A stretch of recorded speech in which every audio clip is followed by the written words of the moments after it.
when I have someone who there's one or two items preventing them from, executing on a purchase of a home, but the things that, in the next year or two, we know that we'll be able to correct. I would normally just tell them, well, here's what to expect. Here's what you're going to have to come back. This is precisely what I need you to do. But then they need to wait. So in the interim, they're just paying rent to someone else. They're not buying. Subsequently, rates go up, home values go up. They're buying and paying more for the same house later. What they can do then, the other option is to talk with you and me.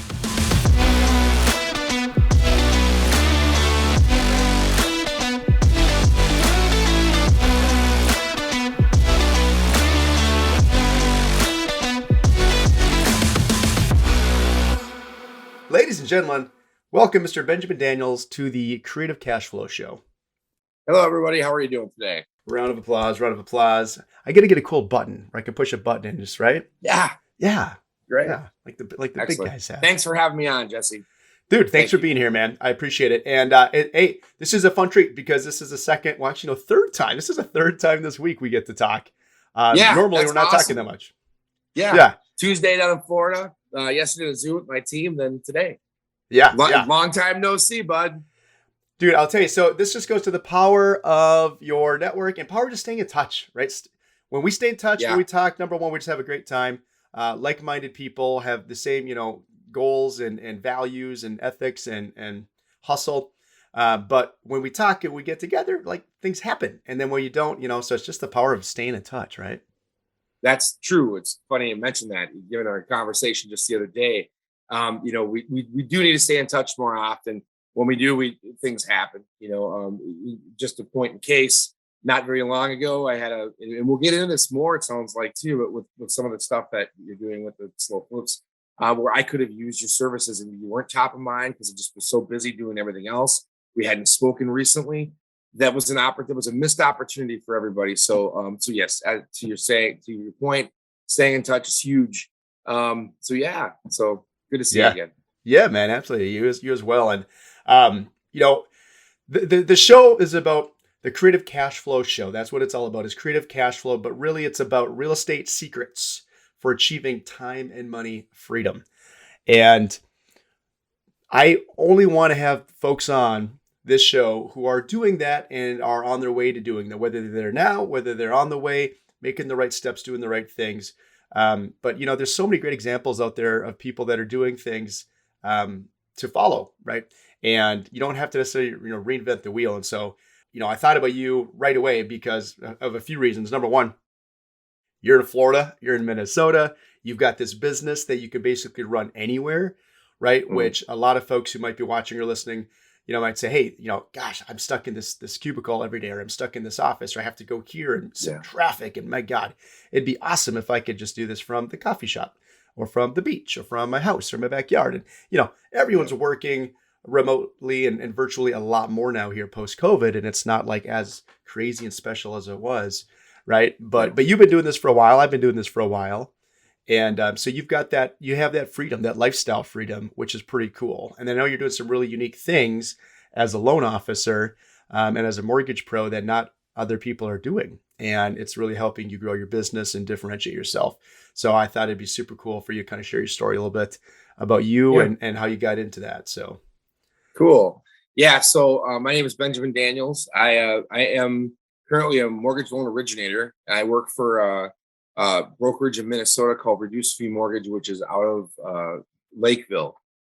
So we're a broker. So, we're a little bit different than your correspondent lender because, we have the ability to, shop programs from different lenders. We have a wide product array, just a myriad of different non-QM stuff that you don't see at, a lot of banks or credit unions. And so we have a few more arrows in our quiver, so to speak, or in our tool belt, to increase the probability of us getting it closed, especially if it's a challenging situation. At the same time, as far as our product line is concerned, we do have the ability to, undercut the competition in terms of APR, simply because we also are a broker, so we're good on both ends of the spectrum, both with, your layup loans that are your easy, everyday, no problem, paper credit clients.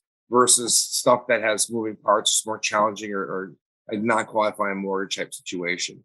So yeah, I've been in mortgages for over 20 years now. It's been 98. I really started 2001. I got licensed. And since then it's been nothing but mortgages. I've worked at credit unions. I've worked at a correspondent lender. I ran a brokerage. I've been a broker. Now I'm back to broker again. I worked at a bank. So I've kind of have a eclectic mix of lending experience. But yeah, back to brokering, that's where I am now. And, I don't have one particular focus as far as the types of loans that I do. I do a lot of government, but I do a lot of conventional. I've been purchase focused for a very long time. Of course, just coming out of a crazy refi boom that we all know about. I was certainly doing plenty of those, but one of the things that I branched off into a little bit with you was looking at referring over investors and then also some buyers that aren't able to buy now because of like a non-seasoned credit event or something like that. And that is, and I suspect we'll get into this a little bit more, but that's turned into a small gold mine for me. And the more often I look at that in terms of my turndowns and who I have for investors, the more fruitful it is. Because if you're dealing with a large amount of clients on any basis, you're going to see turndowns. Where are they going? So it's just something to have to constantly keep in mind. I recently moved to Florida because everything's remote now for us. I mean, we have brick and mortar, but I don't have a lot of people asking to meet me face to face anymore. Right. Yeah. Zoom meetings. I did a Zoom last night I did 2 Zooms last night for about 3 hours, which 2 in one day is a lot. Most people just want to talk to me on the phone and that's enough, whether they're buying or refinancing or if it's an investor, but Zoom seemed to work, so I did a couple of those yesterday.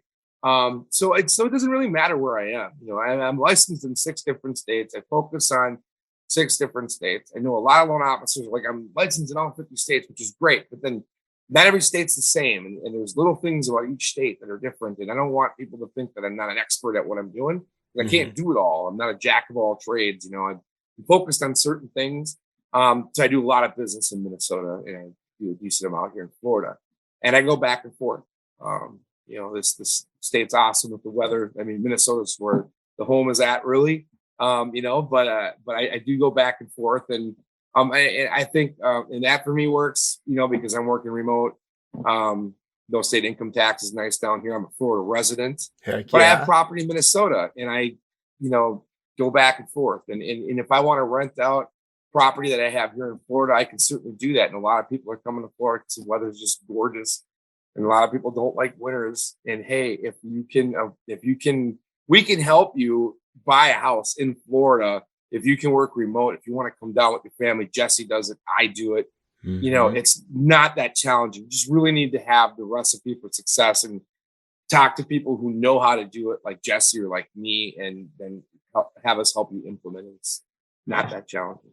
No, it's not. I mean, step one is, what do you want, right? Getting clarification or, clarity and having that conversation with yourself or with your, your partner, your spouse, your family. What do you want? You got to get clear on your goals and your dreams. And then the rest is just, there's answers out there. You just got to get with the right people. It's not as tough, like you said, to figure it out and to put the steps in place, and that's what I was gonna say for you, man. Like, you didn't just accidentally go to Florida, right? No. You didn't pick, Alaska. I mean, hey, nothing with Alaska. Alaska's gorgeous, right? I don't think there's any state income tax there either. Alaska's great, but the weather is not. Yeah. I mean, depends what your thing is, right? There's no right or wrong, but you said, hey, I want to get out of Minnesota, especially in the winter, which is like 10 months out of the year here. And I want to get down pretty much, maybe 9. And so you made that a goal, and that was a part of your plan, and you're making it happen. And a lot of people think about it and they think maybe when I retire, right, when I get older, but you're like, no, I'm going to make that a part of my lifestyle right now, which I think is super cool. And some people could be scared by that. They could be intimidated. And, you're almost doing the opposite of saying, okay, well, I got my work here. No, run towards it. Hey, fear is not even real. It's a hypothetical construct, right? It really is. Look it up. It's hypothetical construct. It's not even a real thing. And I would, don't hesitate. Just do it. I mean, I think that it's important to calculate any chances that you take. I mean, and this wasn't totally spontaneous for me making this move. Sure, I thought it through and everything, but I sure didn't hesitate when it came time to pull the trigger. Because you can come up with all sorts of reasons why not to do something. You can also come up with a lot of reasons why you should do something, right? So what are you focusing on? So yeah, exactly. For some people, they're like, wow, you just went and moved. I'm like, well, I thought about it for a long time and I got sick of thinking about it and decided to do something about it. Plus home values are going up like a lot. So are rates. So, that's well, relevant, and you're growing your network down there. So now you have a network in Florida that you didn't have before. You have your network in Minnesota. And the funny thing is, right, we kind of know this, but there's a lot of folks from the Midwest down in the Southeast and in Florida, and especially in the area that you're at and that I'm at. I have a property down there as well. And so, you just roll around with your hat on that says Minnesota. And you're from Minnesota. I'm from Minnesota. And then might be on vacation. You're like, I'd love to have a house There's a lot of people here from the Midwest. A lot. Yes. Yeah. Marco Island, Naples, Cape Coral, St. Petersburg. A lot of people from Minnesota, Wisconsin, Illinois, in this area. My story with coming down here was kind of crazy. It's real quick, the whole conversation point of networking, how this happened. So, I'm licensed in Florida. I've been doing loans in Florida for a couple of years now. And one of my clients is a surgeon at the hospital here in Cape Coral, right off Del Prado. And, he was working with a few other, he shops a lot. He was working with Loan Depot and a few other people. And I was actually a tiny bit higher on the rate than the next guy, but I think he liked my vibe and liked me. And I ended up repricing him through a different lender. That's most of it, man. Yeah. Right? That's so important. He's a friend now. And so like I ended up repricing with a different lender being a broker, and I got him a better deal on a shorter lock, and we closed that. And he's like, hey, my wife's a realtor. And right there, I'm like, that's it. I'm using her. So then she became a friend of mine. I've done multiple transactions with her. Another friend of mine just closed in Fort Myers today in a condo with her. Nice. I just met with her and two of her friends from not Keller Williams, Remax in Fort Myers yesterday for lunch, and brought a new realtor onto their team, and we're doing leads together up in Tampa. So, it's just, the network down here is crazy, and there's a lot of cool people too. I'm super happy that I moved down to Florida. I got to tell you, like, Minnesota nice is not as nice as people in Florida. And maybe it's the weather. I don't know, but a lot of cool people. Everyone's in a good mood when it's sunny, blue skies, and nice. And there's a pool. Yeah, what? Absolutely. Yeah, absolutely, man. That's super cool. That is super cool. And again, I think a lot of folks. Again, there's two ways to take those thoughts and those emotions and like fear. I love what you said about that, because you can say, well, what if this? And a lot of people just gravitate towards the negative, but what if the positive? What if you do meet more people instead of less people? And what if you have that one connection that spurs the next connection? And, it's just being yourself, being outgoing, obviously. If you're a hermit, if you're not talking to people, you're not going to make as many moves and, and get those, relationships. That's like mindset, like if you have butterflies in your stomach or something, like some people could perceive that as nervousness or anxiety, but it's the same physiological sensation as excitement. It really is, if you think about it by definition. So it's a lot of mindset, and being around people that have a positive mindset, that have goals, that are achieving them. Is one thing that I'm very, very big on, especially in mortgages and business. I love it, man. I love it. Well, and that's one of the reasons that people love working with you, and myself included, man. It's just your attitude, good attitude, your outlook, and that's what people want to be around. They want to be around people who are, glasses half full, and we can get it done and we can make it happen, right? Yeah. Instead of just worried about all the negatives, and right, what you focus on is what can come happen. So So I want to ask you about this. So I know you're doing extra deals and extra business, and we've done some stuff together, obviously. And you can, if you want, say kind of how we got connected and how it happened. But you are literally closing, I don't know how many thousands of dollars, probably even to the tens of thousands of dollars you're making right now per year extra with turndowns, with folks who you deny that. And let's answer for me and everyone else. I think I know the answer, but if someone comes in and says, hey, Ben, can you help me get a home? And you try everything, and I know you got a million options, and if someone can get it done, you can get it done. but you're not the underwriter. You don't make the decisions. Yeah. And there's a lot of No. rules and guidelines and things like that. So if they just don't fit all the boxes they have to fit into, you have to say no, right? Yes, that's And correct. and are you making any money on that when you say no? Nope. Okay, so if you had I'm spent not. Yeah. half an hour with someone, an hour with someone, days with somebody, Yeah. and all of a sudden maybe the loan happens to blow up in underwriting because something got missed or something new changes, you're not getting Yeah. paid. You're not getting paid a dime, right? Right. So That's how are you correct. taking people in that spot where you're having to give this horrible news and you're not getting paid anything, and then turning that into a success? Yeah. I mean, short answer is I'm calling you, Jesse.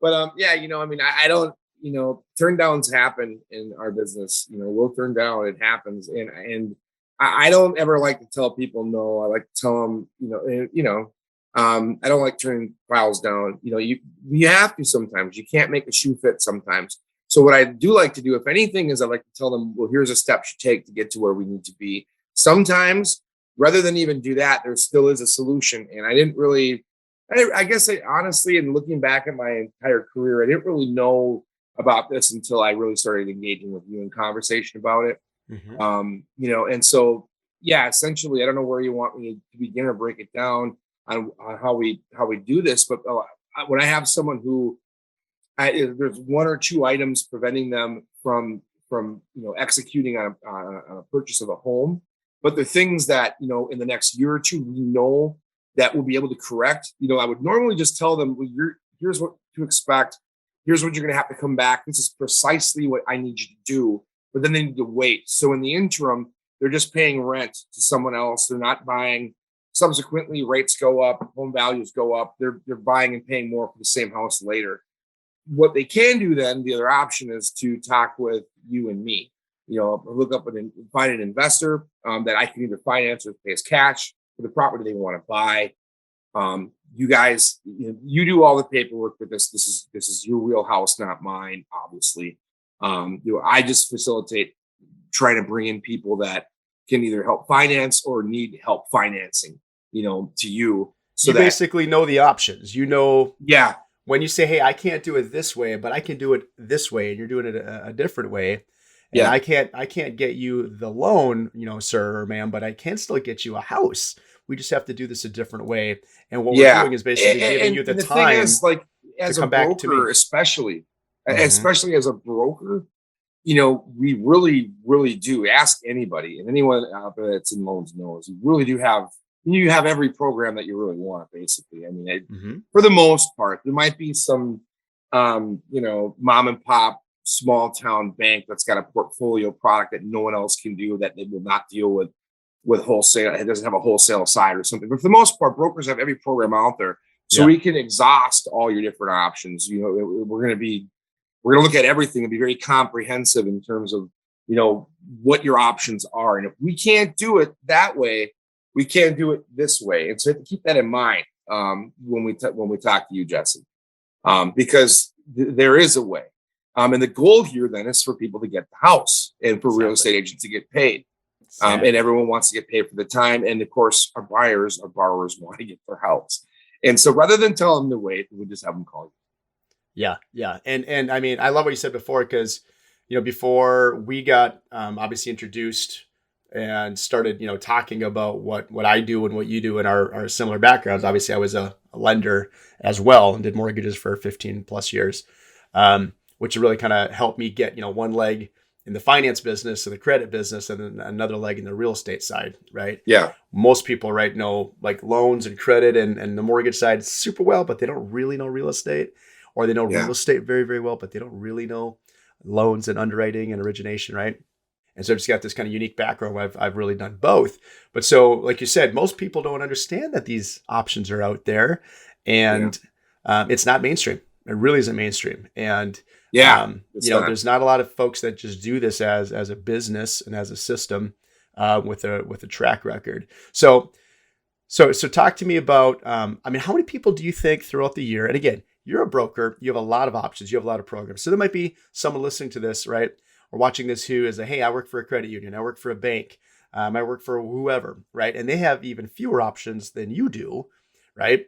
But how many people do you think you run into throughout the year that you have to say, right now it's just not going to work because of credit, or you had a couple late payments, or you have a brand new business and you don't have 2 years of taxes, or you have a good business, but you look broke on paper because you write everything off, right? Yeah. All those kind of stuff, all those How kind many of things. people you're, I guess, if I'm doing a full discovery Hmm. in conversation, with Hmm. regards to their assets and accuracy of the report and their income, and I gotta, the 30,000 foot view of their narrative or their story, why they're at where they're at, and why I have to turn them down, Yeah. what the possibilities are. I don't know, probably maybe 15 or 20. Now, at least, I don't know. That's just gross estimate. Sure. Sure. Now, and there might be more. It might be a lot more. In the past, it's probably more. I'm just dealing with different pockets of buyers and focusing on different things now. So, of course, that Yeah. number is gonna vary, Yeah. but a lot. Yeah. Probably a lot.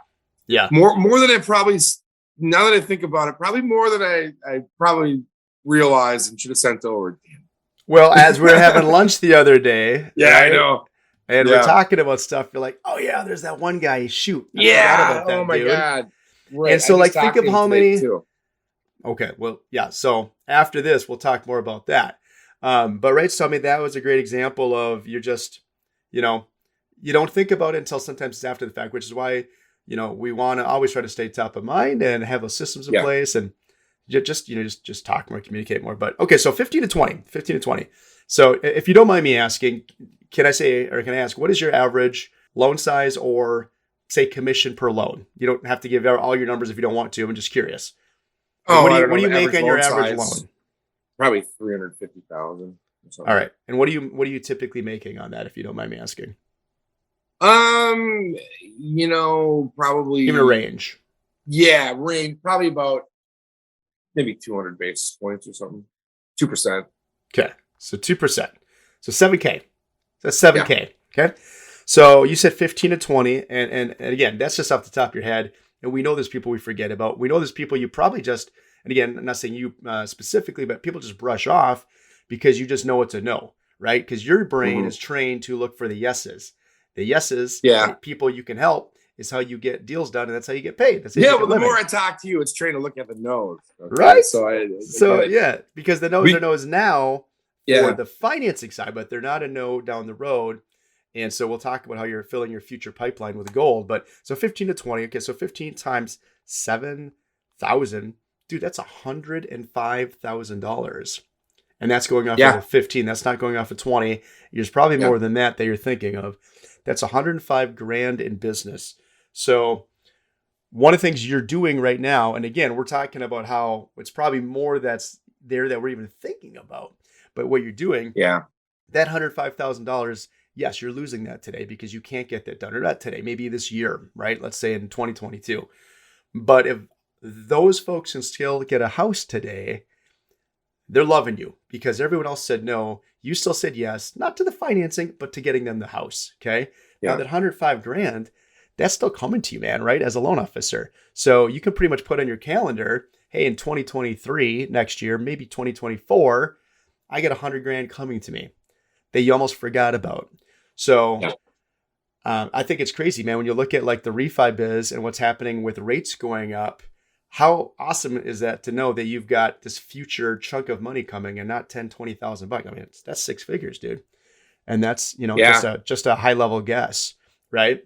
So Hmm. that's just with your turn downs. Now, if someone, let's say an agent brings you a deal and you again say, hey, I've tried every angle. We just can't get it done because of X, Y, and Z right now, but I still get a solution for you to get the home you want today still, right? Is your agent still getting paid? They are, and that's a huge. That is a huge value add for every and any loan officer out there. If you're trying to bring more agents on board to boom your purchase business, that's huge to be able to say, "Hey, I have options, financing options outside of the your standard mortgage lending guidelines that you're going to see even at brokers to facilitate this to help you get paid." Don't believe me? Check it out. That's huge. I mean, I've used that before. I mean, and that's valuable to them because no one works for free unless you're pro bono. Mhm. I don't know a lot of agents that do that. So Yeah. Most that's how that's they make their house payment themselves and yeah, take care of their yeah, families and right. It's commission. And so again, I mean, the yeah. cool thing is here's what I love about our business. And honestly, I used to not really think about it this way. And then I it just kind of clicked one day in my head. I'm like, literally the more people I help get what they want, the more I make, which is pretty sweet. And there's not a lot of businesses out there where you're literally helping more people get what they want. And the better they do, the more of the people are getting what they want. We're winning from it, which is awesome. So Yeah, it's true. so you want to have as many solutions as you can, right? And so for an Absolutely. agent, so now if you're talking as a loan officer, you're making around, maybe 2%. Okay. An agent's making 2.5 or 3, possibly, right?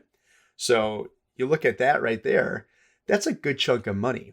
So your agent saying, wait a minute, I've been spending, hours, days, weeks, maybe with this person, maybe even showing houses already, right? Which I could tell you, don't do that until you know they got the money, right? Come on. Agents out there, right? But there's a lot of agents that are just saying, hey, I'll take whatever I can get. And maybe they're newer, maybe they're just a little inexperienced in my opinion. And they're doing a lot of work before they know someone has the funds to go buy the house, right? Yeah. And they're like, hey, wait a minute, I thought this was a shoe-in because my cousin told me they're solid, but they're not solid because I didn't know of X, Y, and Z. And so they spent all this time and now they're making literally no money because you can't get them a loan. But then you say, Mhm. wait a minute, I have an option for you. I still have a solution, actually. We just have to do this a different way. And they get paid still, which is amazing. So if I'm an agent and I've got my 3 favorite loan officers, right? And Ben Daniels is one of them, but I know that Ben's going to get it done no matter what versus this guy or this gal, I'm going to bring it to you every time, right? Why wouldn't I bring it to you? Because you're a one-stop shop for getting things done. And so Yeah. that's huge, right? Hmm. Um, and as a loan officer, you can help more agents get that done. Like you said, it's nice value add that you can say, hey, by the way, this is something else we can do, which is pretty sweet. So, okay, so you're helping folks who you again sometimes have to deny and turn down that can't get financing, still get a house today via a rent to own or owner financing program, like something that we offer. And then, are you also helping investors in this process as well? Yeah. I am, 'cause I do deal with a number of different investors that are just, most of them, or at least some of them in the past, were just, looking to buy a house and long-term hold, just rent it on an annual lease and not do this program, which is a little bit different. I think it's Mm-hmm. more profitable and there's less burden on them as the actual owner, in terms of maintenance of the property, et cetera. And you could probably extrapolate on that more, but obviously, but Yeah. yeah, I do because not only that, but I do have the ability then to finance the investor for the purchase of my buyer too, right? So I can do both. I mean, I can ultimately refinance the buyer a year or 2 years down the road on that property, where I can finance the investor to buy the property for my tenant owner too. So there's a little bit of both going on there. So yeah, I can help both of them. I mean, we do investment properties all the time. Yeah. Yeah. Absolutely. And we have different programs. There's commercial programs. You and I were talking a little bit more. Mm-hmm. I found a couple for you I got to talk to you about, by the way. But Sweet. we've Nice. that, yeah. We'll see if they're Good. better than what you've got. And the goal here is to make everyone happy, right? So I mean, some programs are better than others. Some lenders are better than others. They're not all the same.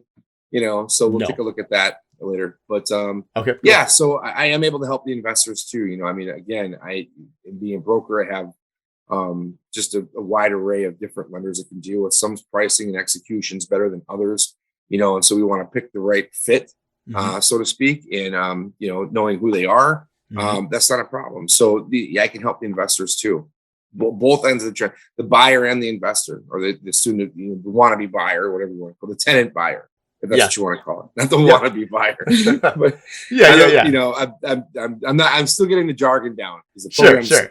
it's new to me compared to you. I've done plenty of them, but Yeah. not as many Yeah. as you have, obviously. Yeah. Well, that's my thing, and that's I should say all we do. There's a lot of things that we Yeah. got cooking in our world, but that's our main thing, right? Is doing that. So Yeah. I mean, the cool thing is on the investor side, like what I want other folks, especially again, there's probably many other originators and lenders that might be watching this right now, or maybe agents saying, hey, I don't know a guy or gal that does that. How do I get somebody that's doing this, right? In my area. So let's take, for example, one of our favorite couples. Actually, I think it was the first time we were talking about it. About, you're like, Jesse, what the heck do you do? Like, I know you got this kind of this weird system and this thing you do, and you used to do loans and now you don't. And so, I kind of gave you the rundown of it, right? And you said, hey, I've got this couple and they've got, 3 or 4 rental properties. They're landlords and they're self-employed. They own a business. And, or you said they're getting some cash from doing like a refi. And, maybe looking for another property. They wanted to take money out to put down payment on an investment property that they were just going to do rent out at a lease, you're at like a year lease, and they're probably cash flowing a couple $100 on it or something, not a lot. Yeah. No, exactly. And then you said, is this a good introduction for you? And I said, hell yes. Yeah. It's a great introduction. I remember that. That was actually pretty sweet. And then I said, can you get him in your office tomorrow? Like today, like tonight, I'll buy dinner. What's up? Right? Because you always got to have that urgency. Urgency, right? Time is money. And there's a lot of folks out there to help, and we want to just get it done as much as possible. So I said, hey, get him in as soon as you can, right? And I think they came in the next day or two. Yeah. And we had a meeting. And that one meeting, right, from that one client turned into how many deals that year was it? 4 or 5. Yeah, I think we got 4 maybe in a year, and then a 5th one, I think, right after that. So about 5 in just over a year. Yeah. From one meeting, right? And I think that's pretty stinking awesome, because if you had 5 of those people, that's 25 deals, man. Yeah. I really thought about it like that, and I think that's important. That's why it's important to connect, and do this, because, especially loan advisors that are higher producing, or that are grinding out some big numbers or a lot of volume. It's important to remember this, because it's not something that's real mainstream. It's totally legit, works awesome. It's just not something you hear about every day. No. And so, if it's not right in front of you when you're really busy, it's easy to forget about, because you got your blinders on. Well, these are my programs. This is what we're doing. That's it. And that's not the reality. And so it's a staunch reminder of how much money you're leaving on the table if you don't keep your mind open to stuff like this. So yeah. Well, and let's again, I love to do math, because numbers don't lie, baby. They don't lie. Right. So numbers don't lie, buddy. 5 deals times 7,000. Well, I don't need a calculator for that. It's $35K, right? Yeah. That's $35K from one, a couple, right? So about one client, a couple, one client, one meeting. That's 35 grand. And then if you look at the average number, which again, we're taking the low number of your guess of turndowns that you have, that is now, and again, that the turndown money is not coming to you this year, right? But it's coming to you next year, because you can basically put it on your calendar when those tenant buyers have to come back to you and they have to refinance out of their contract for deed. Yeah. Or they have to purchase their lease option, right? Their lease purchase. They got to get it done, because they've got a year or 2 or 3 to get it done. Yeah. So you got guaranteed business next year. Yeah. That's 140 grand right there. Right. Yeah. It's 140 grand. I mean, some people aren't even doing that in a year. Right. And that's just extra for you. That's just gravy, because it's like residual income. Here you go. Right. Yeah. So it's kind of cool. Yeah. So I love it, man. I love it. So, and again, I think that goes into, again, your personality of just wanting to help, wanting to be a problem solver. And that's helping you also, get the lifestyle that you have, where you get to work in Florida, you get to work in Minnesota, you get to go back and forth, you get to create and grow these different networks, and, problem solve in more places, which is pretty cool. So yes, the beautiful weather is a good incentive to do that. So. Yeah, dude, absolutely. I love it, man. Well, how can we help you? How can I help you? How can, our audience help you in any way? You've been super, gracious in sharing what you're doing and how you're helping people. Yeah, call me if you have any questions, or go to my website. Actually, is the easiest way to get a hold of me. It's super easy to remember. My name is Benjamin, and then mortgage. So your mortgages. So benjaminmortgage.com. It's just one word all together. benjaminmortgage.com. I'll bring them to my landing page, and Beautiful. all my reviews are there, rate news is there, all my contact information is there. If you have questions, let me know. If you have a client in Florida that's buying and you're in Minnesota, or you're in Florida and you need someone to do a loan for you in Minnesota, let me know. Anything I can do to help. If you're looking for realtors that you want to meet, or you want to join a team where you have a group of LOs that are like a big think tank that work together well, let me know. There's anything that I can do to help you to help us make money and help our buyers get into homes. I'm more than happy to do so. Dude, love it, love it, love it. And where can people find you on social? Where's the best place? My Instagram is mortgage_Benny. Mortgage_Benny, BENNY. Yep, that's correct, Benny. Beautiful, beautiful, right. beautiful, beautiful. And to anyone who, is curious, like, hey, I'm doing loans. I'm a loan officer out there, but I don't fully know what the heck you guys are talking about. I don't really get the whole thing, but I want to know more. I've got a couple of great free videos on my website where we talk about how people like Ben are doing these huge extra numbers on top of their regular business by, turning, their trash to cash. I like to say, now, when I say trash, I'm not talking about the people, guys. I'm not talking about the people. I'm talking about the might lead. be the credit score you're referring to, but that's okay. We can help with that too. The situation is trash because when nobody wants to hear no, right? No is not fun for anybody. So the situation is a trashy situation. So we go from trash to cash, and everybody wins and everybody gets what they want, which is pretty cool. So if you want any more information on that, guys, you can go to my website, which is thejessemills.com, TheJessemills.com, thejessemills.com. You know where to find Ben. Dude, thanks for being on, man. I appreciate it very, very much. And it sounds like we got some new lenders to talk to and talk about. Yes. With some programs for you and a couple people that you might need our assistance on, so we can maybe help get some houses. So I think we got some extra stuff to keep talking about. Excellent. Jesse, it's good to see you again. Thanks for your time, and we'll talk to you later. Love it, man. Thanks so much, bud. Appreciate it.